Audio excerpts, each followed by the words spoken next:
it's only been 2 weeks since I was last here, but it's been about 7 or 8 services since we were here last. It just feels like it's been longer since I taught Sunday school. So, again, like I said, I appreciate everyone that showed up this morning. If you have your Bible, turn to the book of 1 Samuel, chapter number 10. We're actually going to skip a pretty good portion of stuff we haven't went over. Someone said something to me, and I mean, honestly, that's always my goal. Someone said something to me about, we were talking, and they were talking about Sunday school, and they said, you got to keep Sunday school interesting. And sometimes I feel like, I just got something, and I just go through it, and it's something, there's stuff in there, and it may or may not be as interesting. But I feel like I should go through it. And other times I feel like, I think it'll be okay. And today is one of those times, so we're going to skip a decent amount of stuff that we have not gone over. But we're going to look at the last, let's look in verse number 25. And so, just quick, basically, we know that Saul is going to be king, and we know that Samuel tells Saul, what's going to happen and how, and all those things that Samuel told Saul was going to happen. And then Samuel comes down, and they're narrowing down the list of who's supposed to be king, and Saul is hiding amongst the stuff. And so we're skipping all of that stuff. All that stuff just got skipped. In verse number 25, it says, Then Samuel told the people the manner of the kingdom, and wrote it in a book, and laid it up before the Lord. And Samuel sent all the people away, every man to his house. And Saul also went home to Gibeah, and there went with him a band of men whose hearts God had touched. But the children of Belial said, How shall this man save us? And they despised him and brought him no presents, but he held his peace. Now, I'm going to say this morning, one of the things that you're going to see, and we're going to look at multiple passages this morning, but one of the things that you're going to see is, I guess, I don't know if I want to say all actions have consequences, because all actions have consequences, but people have long-term memories. People have long-term memories. If you're married, you know this, that your wife has a long-term memory, or your husband has a long-term memory. And so we're going to see in the next chapter, because that's actually where we're going. I just wanted to read these verses. But you're going to see that these actions have consequences. These children of Belial, at the very end of the next chapter, the children of Israel, like, hey, who was it that said, Saul shouldn't be king over us? And that's me paraphrasing, but who was it that said that? Let's go kill him. And Saul has to say, no one's dying today. No one is dying today. And yet, but we're going to see through what we look at, and so I'll just start reading. In chapter number 11, verse number 1, it says, Then Nahash the Ammonite came up and encamped against Jabesh Gilead. And all the men of Jabesh said unto Nahash, Make a covenant with us, and we will serve thee. And Nahash the Ammonite answered them, On this condition will I make a covenant with you, that I may thrust out all your right eyes, and lay it for reproach upon all Israel. And the elders of Jabesh said unto him, Give us 7 days' respite, that we may send messengers unto all the coast of Israel, and then if there be no man to save us, we will come out to thee. Then came the messengers to Gibeah of Saul, and told the tidings in the ears of the people, and all the people lifted up their voice and wept. And behold, Saul came after the herd out of the field, and Saul said, What aileth the people that they weep? And they told him the tidings of the men of Jabesh. And the Spirit of God came upon Saul when he heard those tidings, and his anger was kindled greatly. And he took a yoke of oxen and hewed them in pieces and sent them throughout all the coast of Israel by the hands of messengers, saying, Whosoever cometh not forth after Saul and after Samuel, so shall it be done unto his oxen. And the fear of the Lord fell on the people, and they came out with one consent.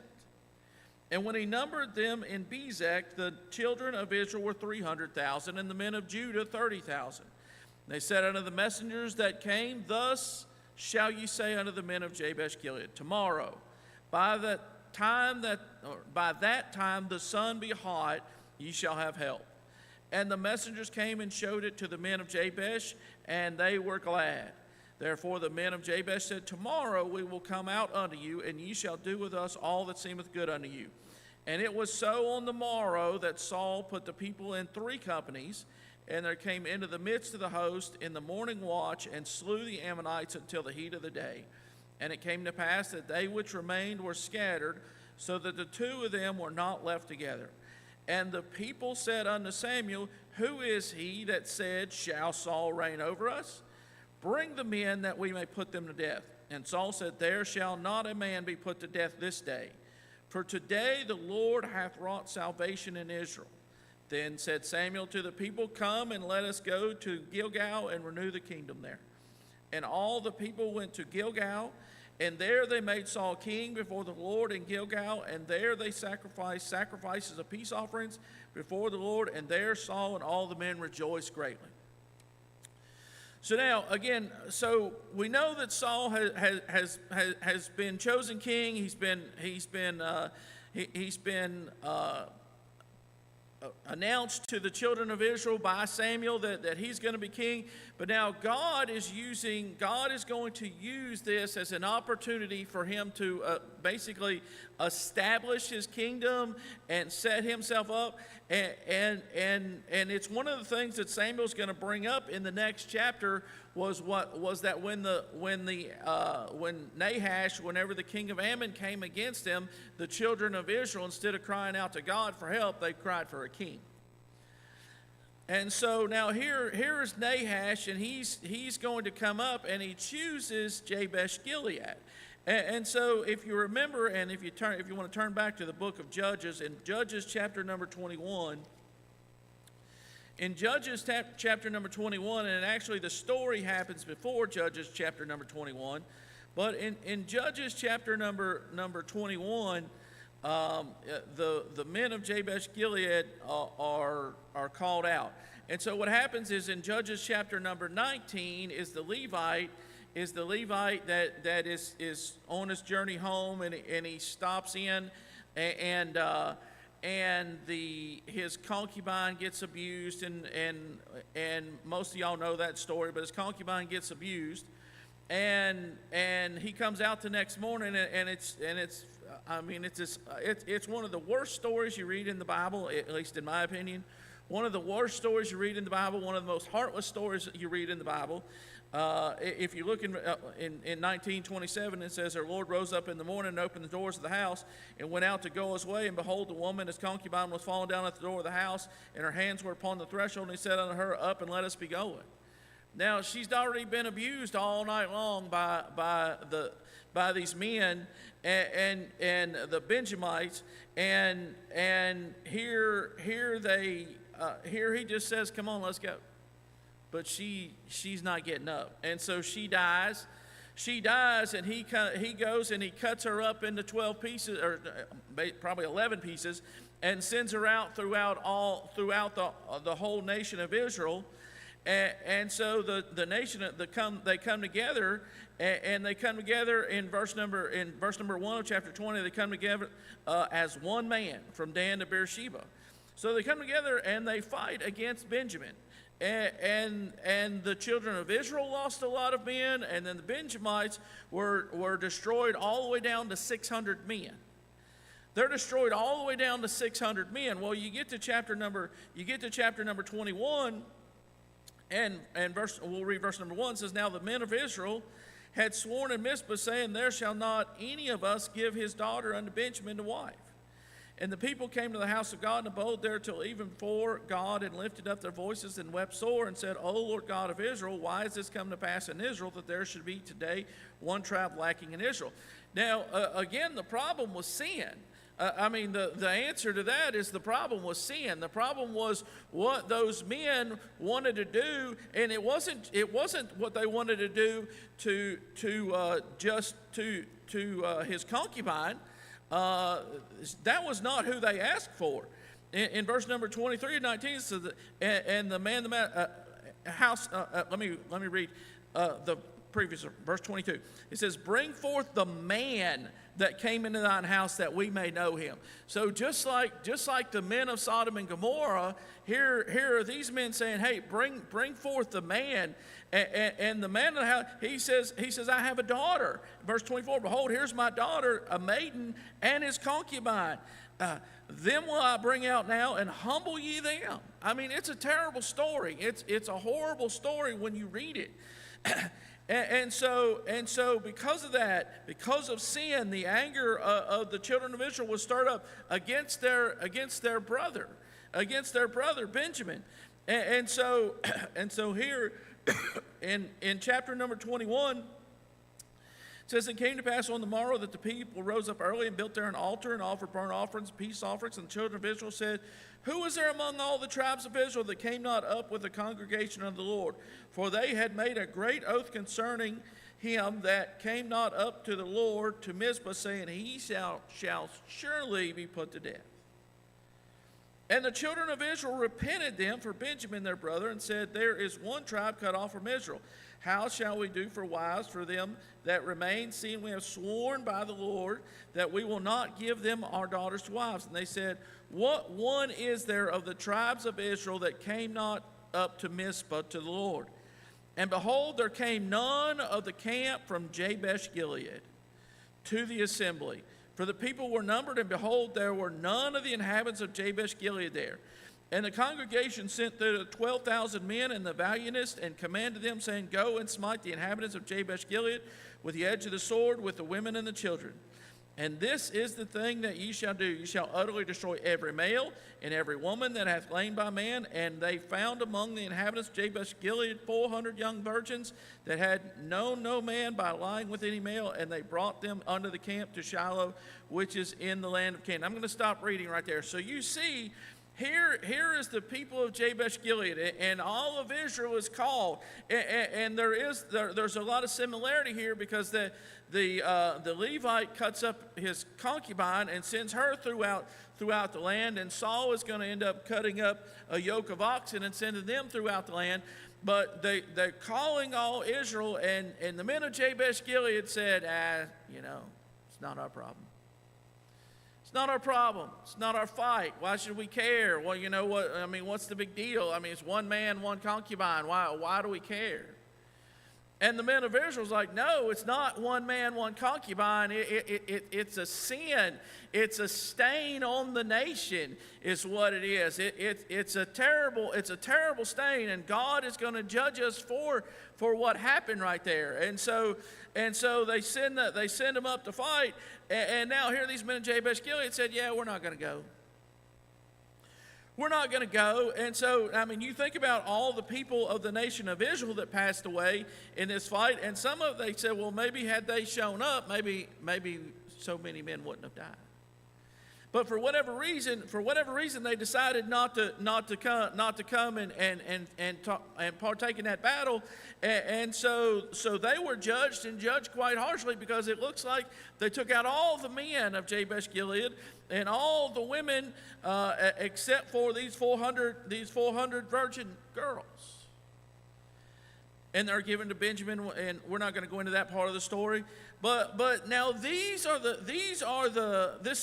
re-inhabited Jabesh Gilead. They've re-inhabited Jabesh Gilead, and now here Nahash comes up, and he's going to come up, and he said, you know what, I'm going to fight against these men of Jabesh Gilead. Because, and again, like I said, sometimes people have long-term memories. And he said, if I come up against the men of Jabesh Gilead, the men of Israel still kind of holding a grudge. It's not the same men, they wiped them all out, but there's still a little bit of a grudge. Again, like I said, I don't know, maybe y'all don't hold grudges. Maybe y'all are good at holding grudges. My dad was an excellent boycotter, Brother Parks.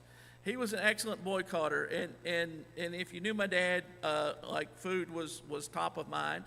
And so anyway, so we would go to a restaurant, Brother Tyrone, and if he didn't get good service or if they messed his food up, like we would boycott that restaurant. Now, apparently the nut doesn't fall very far from the tree because I'm a boycotter sometimes too. And my wife's back there making fun of me because she knows it's true. But you understand, I'm a boycotter sometimes too, but I'm similar to my dad. After so long, he'd get to craving the food from the place again, and he'd try them again. But anyway, but he would have a long memory about things that had happened, and he could tell stories from a long time ago when he had a bad service or something like that. And y'all think about a place where, and like, some people are in business, like Paul's in business and Luke's in business, and every single day they're out there and they're working. And their reputation is everything for them. You do a bad job, and you're like, it's no big deal. I'll never work for that guy again. And that may be true, and that's probably true. But you don't know who all that person knows. You don't know who all that person knows, and you don't know who all that person's going to tell. And next thing you know, doors that you thought were open to you get closed, and you're like, why in the world? Why? I thought we had an agreement. Yeah, but because you did that guy wrong, you did such a poor job on his house, I don't want you working on my house. And so, so your reputation, like your reputation precedes you, and people have long memories, and sometimes, I may have told you all this story, but when I first started at Kaiser, they sent me to work on something, and I didn't have a clue. And so we had a guy, and he was a national guy at the time, and they brought him in to work with us and work with me on this thing, and it wasn't our stuff; it was a competitor's piece of equipment, and he just didn't want to work on it. Like he didn't even try, and he wasn't going to work on it. So he told me, he said, sometimes you just got to tell them. I'm like, okay. So he went and told this guy. He said, yeah, that's not our equipment, and it's not working, and we're not going to work on it. Well, the guy that he told didn't appreciate it. And so they actually just told us, all right, fine, if you're not going to work on the competitive equipment that we're having you work on, then we don't want you here on the property. Well, years later, I'm talking 12, 13, 14 years later, the salesman in a different territory is trying to sell to a place that has our air compressors, and he's trying to sell them more. And they had a new man over maintenance. And that new man over maintenance happened to be that man that used to be over maintenance at that other place. And he just told Chris, he told the salesman, he said, I don't even want to see you, get out. He said, what? And he told him that story from all those years ago. And that man held that grudge against our company, even though the guy that did it wasn't working for us anymore. And he never even took into account that technically it was something that was out of our expertise. It wasn't even an air compressor; it was a master controller. And yet he held that grudge like 12, 13, 14 years later, Riley. And we never got back in the original company or the new company that guy was in. And so you like people hold grudges. And so Nahash understood, hey, you know what? If I got somewhere to pick on, this is probably the place. This is probably the place. So he comes up to them, and the men of Jabesh Gilead, they're like, yeah, this is probably not worth a fight. Just tell us, just make a treaty with us, and we'll serve you. And it sounds pretty good, Brother Wayne. I mean, Nahash is not going to, he's not going to have to expend anything, and he's going to be able to just take that city, and they're going to be his servants, and everything's going to be good for him. But he says, we'll make a covenant, but it's on one condition. It's on one condition. He said, if I can thrust out all your right eyes. Well, that's a lot right there. And from my reading, it said how they used to fight. They held their shield in their left hand, and so their left hand, the way they held their shield would cover up their left eye, and so they basically fought with one eye, with their seeing with their right eye, where they held their sword. And so if you take out their right eye, now they're going to have to try and switch hands, and most people were not left-handed, they were right-handed. And so they were basically going to be unable to rise up against him ever. But he didn't just say that I can take out your right eyes. That would have been a little bit. But he said, and lay it for a reproach upon all Israel. So now sometimes, and you can believe what you want to, but sometimes just like Esther, came to the kingdom for such a time as this. Sometimes I believe that God works things out even when it's the enemy. Just like he hardened Pharaoh's heart so that he could do the miracles, so the children of Israel could see the miracles. I think Nahash came up against Jabesh Gilead at this time. Saul has just been anointed king. He's just been anointed king, but he hadn't done anything. From what it looks like, from what it looks like in a verse or two, he just went back home and started going back to work for his dad. So he hadn't done anything. He hadn't set up anything. He hadn't said, well, it's time to build me a throne. It's time to build me a palace. Doesn't look like he did anything, Brother Parks.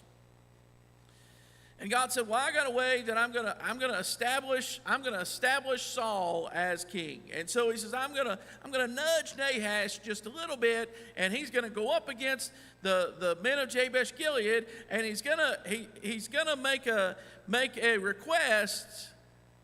And he's going to make a boast, but he's going to make his boast about the whole nation instead of just against Jabesh Gilead. So verse number 3, it says, the elders of Jabesh Gilead said on him, give us 7 days respite, that we may send messengers unto all the coasts of Israel. And then if there be no man to save us, we will come out to thee. So now they're like, look, we got 7 days. We got 7 days to figure this out. We got 7 days to figure out, are we going to have to go out and get our right eyes poked out? Apparently, they were not going to fight. So in verse number 4, it says, then came the messengers to Gibeah of Saul and told the tidings in the ears of the people, and all the people lifted up their voices and wept. So now here are the people, and now they're weeping. And again, obviously, every part of this is they're looking for a leader.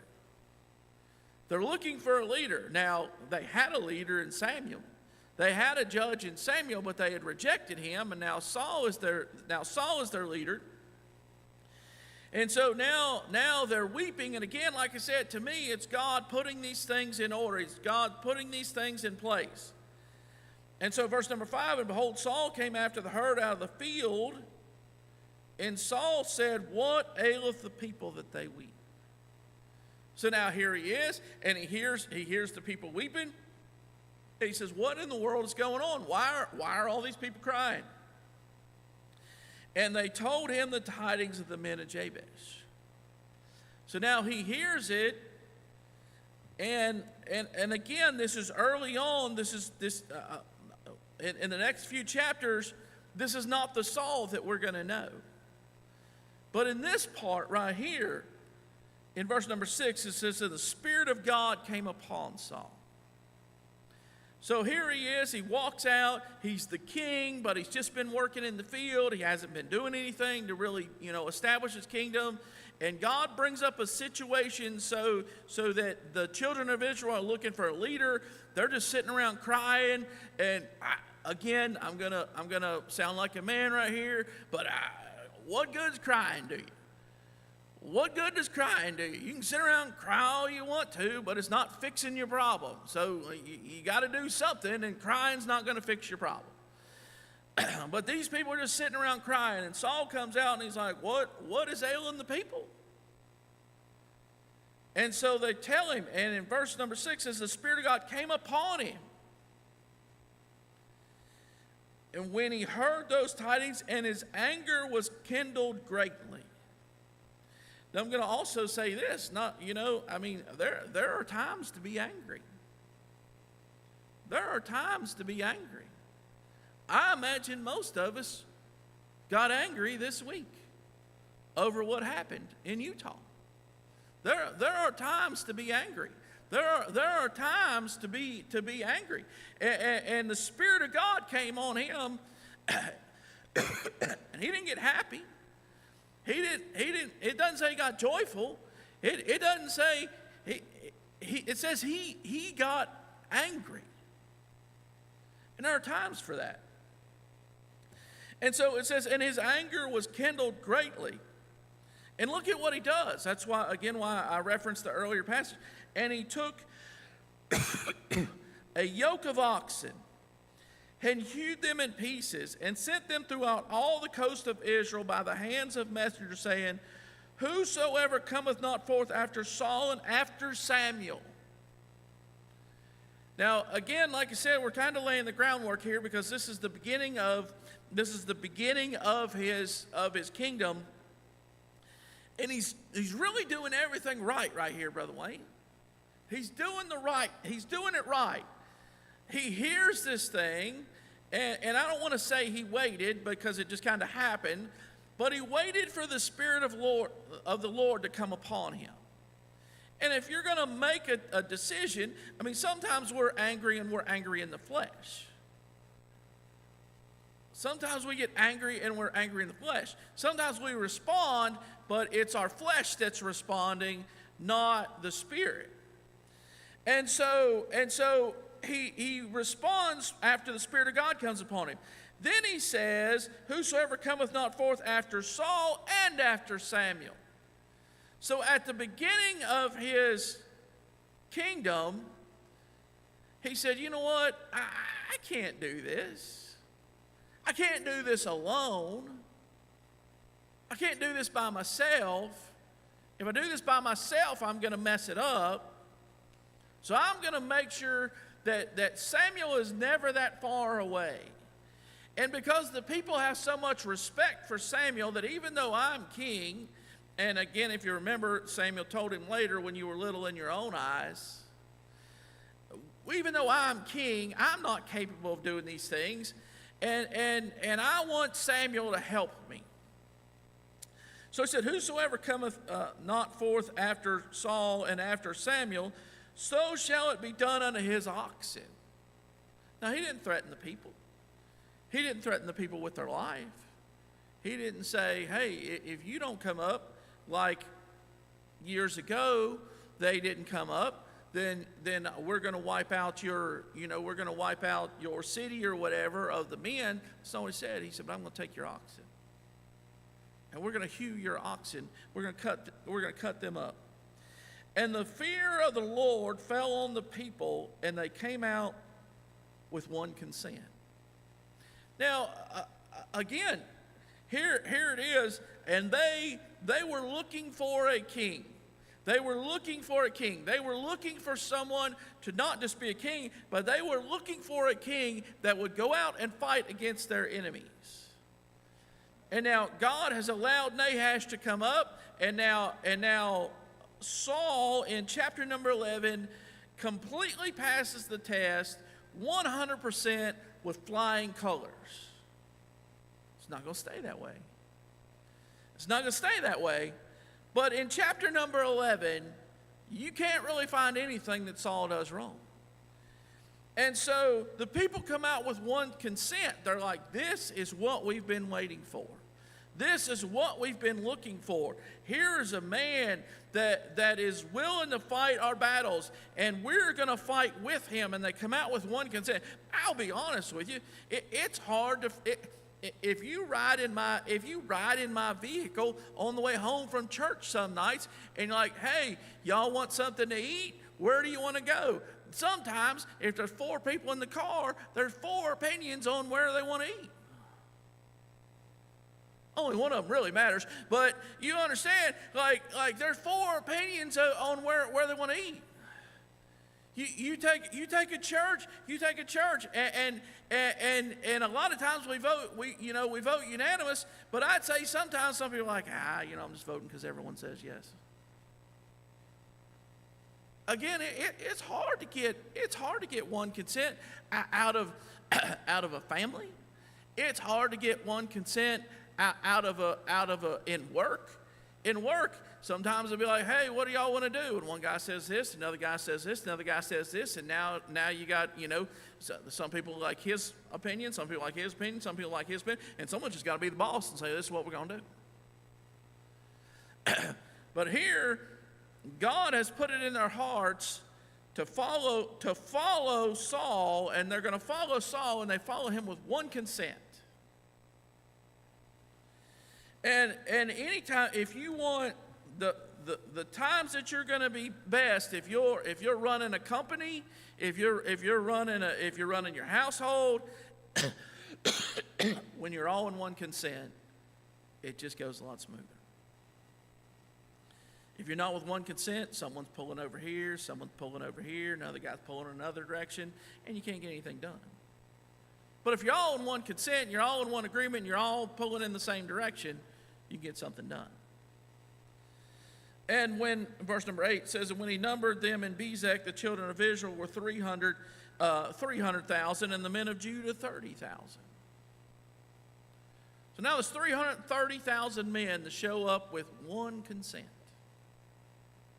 We're not putting up with this. We're not putting up with this.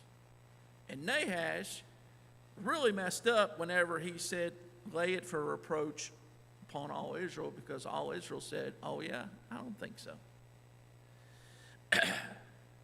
And so they go to the men of Jabesh Gilead and they tell them, they said, tomorrow, by the time the sun be hot, ye shall have help. Now, I don't know how many days it's been. Riley, I don't know if it's day 6. I don't know if it was day 6 when they told him. I don't know if it was day 5 when they said tomorrow. But the men of Jabesh Gilead are sitting there and they don't know what's going to happen. They're sitting there and they're looking in the mirror and being like, I don't think I'd look good without my right eye. I just don't think I'd look good without my right eye. And I don't think they had glass eyeballs like they do. I just don't think they did. I don't think they want to. They all want to look like a pirate with a little black thing over there. I don't think they wanted to. But however long they had to sit there, they sat there in fear, thinking, I don't know what's going to happen. They don't know what Saul's going to do. Saul's been anointed king, but we don't know what he's going to do.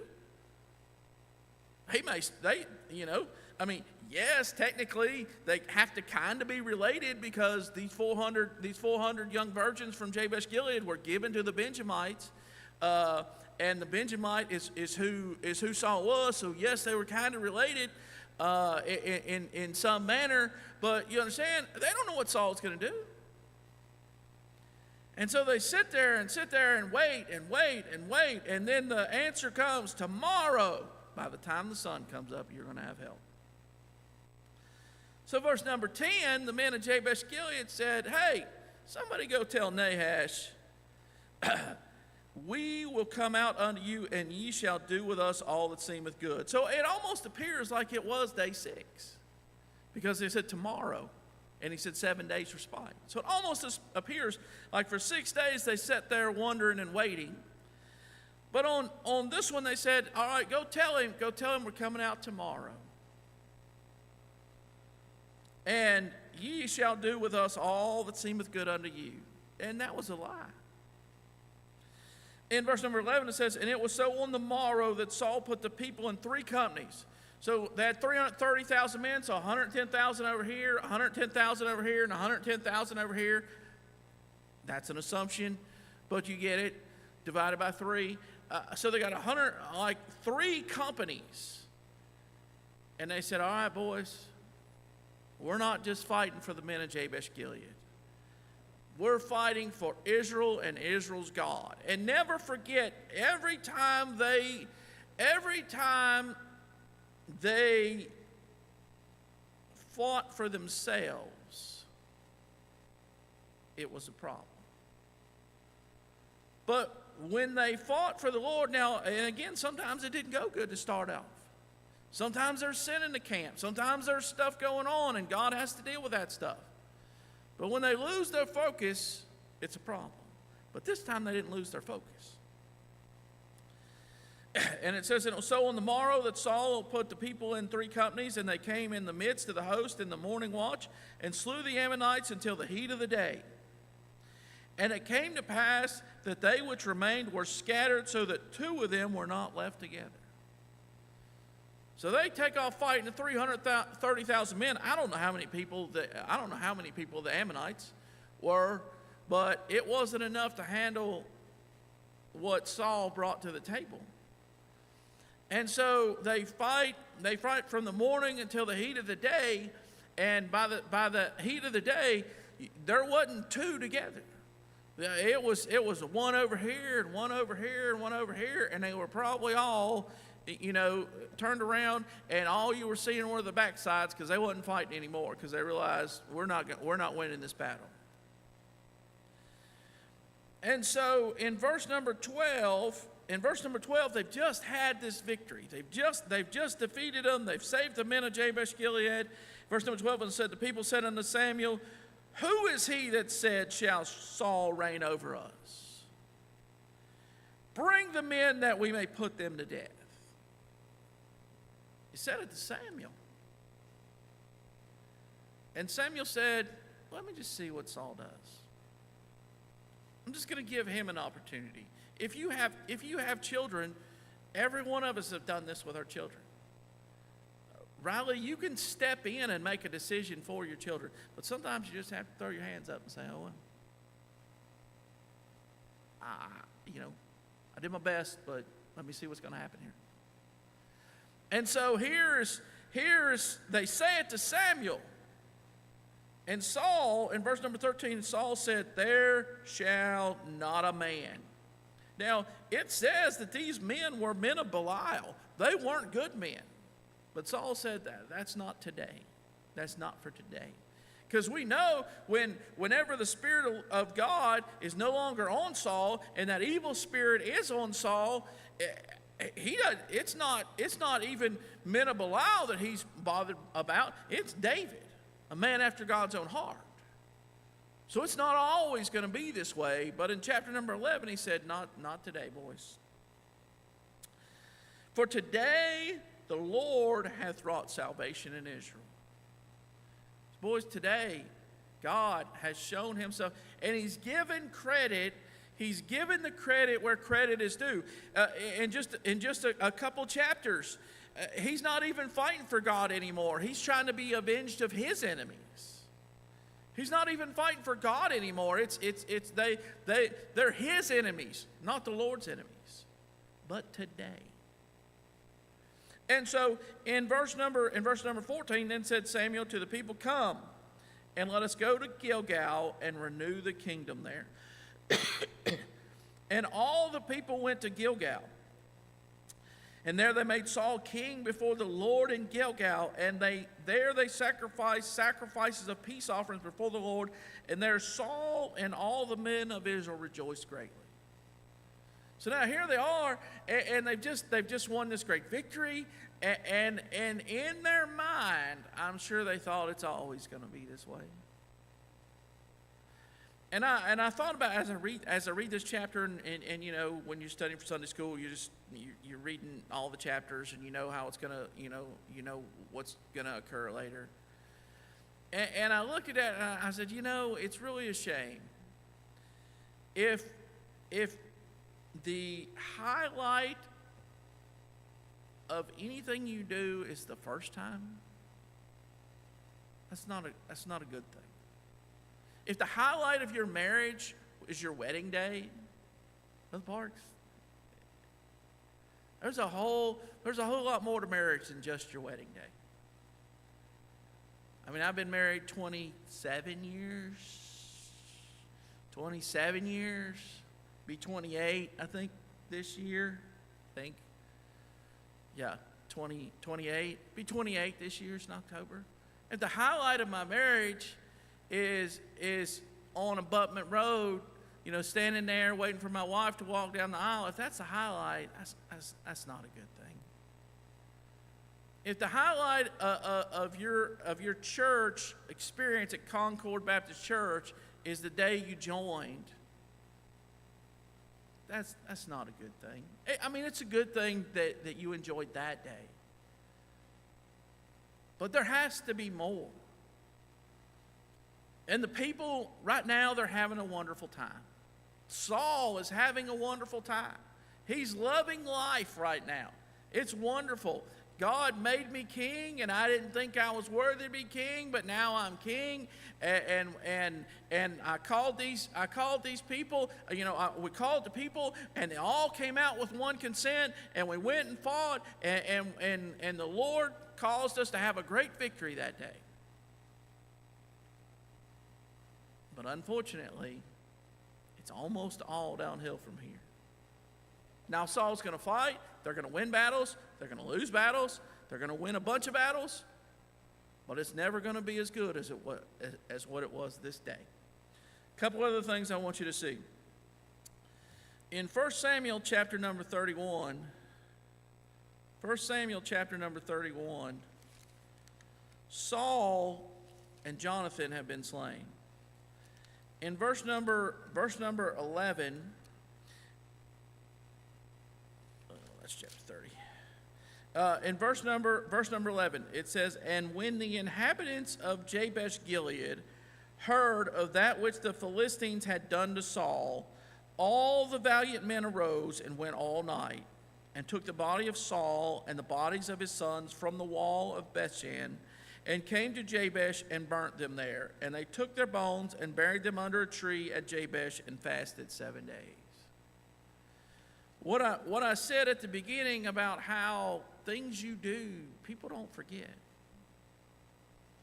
And no matter all the bad things that's going to occur between chapter number basically 13, because chapter 12 is more about Samuel than it is about Saul. But between chapter number 13 through chapter number 30 and Saul's dead in 31, the men of Jabesh Gilead never forgot. They never forgot what Saul did for them. The opening of his kingdom. They never forgot. And it's a good example for us. Like, you don't know. Like you don't know. Again, you don't know who you're being nice to. You don't know who you're being mean to. You don't know. You may think you know, but you don't know. It was, again, Saul could easily say, it's just the men of Jabesh Gilead. We know who they are. We know what they are. But that's not what he said. And so now all these years later, all these many years later, and also, there's not a thing Saul can do for them. And there's not a thing that Saul can do for them, and yet the mighty men of Jabesh Gilead are like, oh no, this is not going to happen. And they go and get Saul's body and his son's body and bring them down because the Philistines were mocking God, and they were mocking Israel's God, and they were mocking Israel because they killed their king and who they thought were the next in line to be king. But these men said, no, we remember what Saul did for us all those years ago, and we've never forgotten.